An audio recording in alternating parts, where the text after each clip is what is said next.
Hello, yes, it's exactly a year since the very first Red Heart was painted on this stretch of wall which runs between Lambeth Bridge and Westminster Bridge here on the south bank of the River Thames, directly opposite the Houses of Parliament. And every single one of the tens of thousands of hearts that are on here now represent the life of someone who has been lost to COVID-19.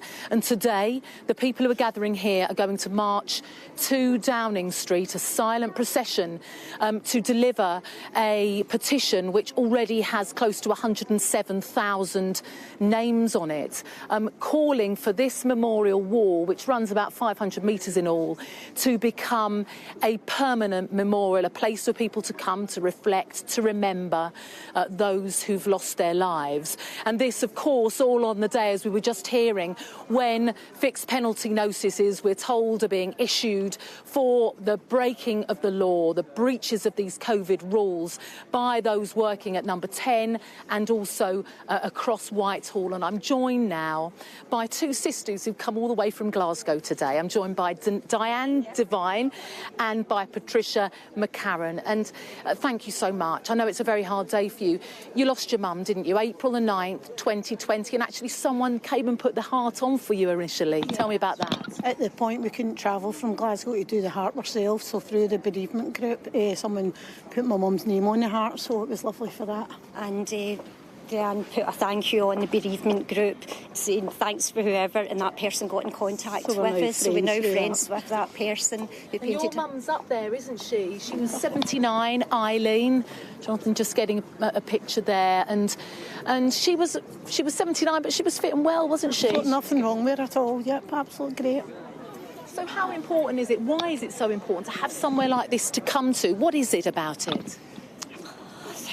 It's just need to be remembered. They're not just a statistic, and it's all these people have suffered the same thing, all the suffering, all the grieving, and they've all died from the same reason, and the numbers are absolutely shocking. And it gives you a real sense of the numbers, doesn't it, when you see it like this? So today you're going to go to Downing Street and deliver this petition. Why is it so important this becomes a permanent memorial?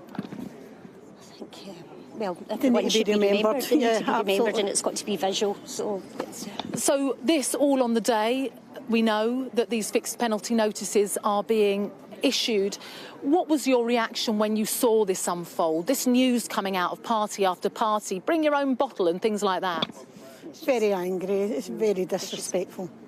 To all the families that suffered. People have been hurting, and we're still hurting. We're still grieving, and some people obviously have just been caring what's going on round about them.